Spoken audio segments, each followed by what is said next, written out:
राज्यातील 3028 प्रकल्पांमध्ये केवळ 24.74% जलसाठा शिल्लक असून गेल्या वर्षीपेक्षा त्यात 5% घट झाली आहे। जून महिना अर्धा संपला तरी पाऊस आला नाहीये, त्यामुळे 20 जिल्ह्यांमधील 3500 गावं आणि वाड्यांची तहान 1003 इतक्या टँकरवर अवलंबून आहे।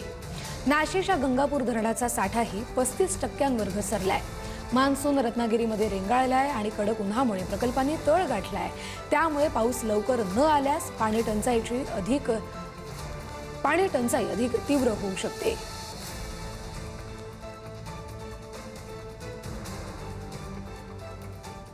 राज्यातील सगळ्याच धरणांमधील पाणी हे पिण्यासाठी राखीव ठेवलं असून सिंचनासाठी पाणी उपसा बंदी लागू केली आहे। याबाबतचा आदेश जलसंपदा विभागाच्या प्रधान सचिवांनी दिलाय आणि त्यामुळे उपलब्ध पाणी नागरिकांनी काटकसरीने वापरावं असं आवाहन सरकारनं केलंय। जलसंपदा विभागानं राज्यातील सिंचनाच्या पाणी उपशावर बंदी घातली आहे। पिण्याच्या पाण्यासाठी सर्वोच्च प्राधान्य दिलंय। तर या आदेशाची तात्काळ अंमलबजावणी करण्याचे आदेश आहेत। 31 ऑगस्ट पर्यंत आदेश लागू असून दर आठवड्याला अहवाल सादर केला जाईल। बेकायदेशीर पाणी उपसा रोखण्यासाठी संयुक्त गस्त पथकं देखील तैनात करण्यात येणार आहेत।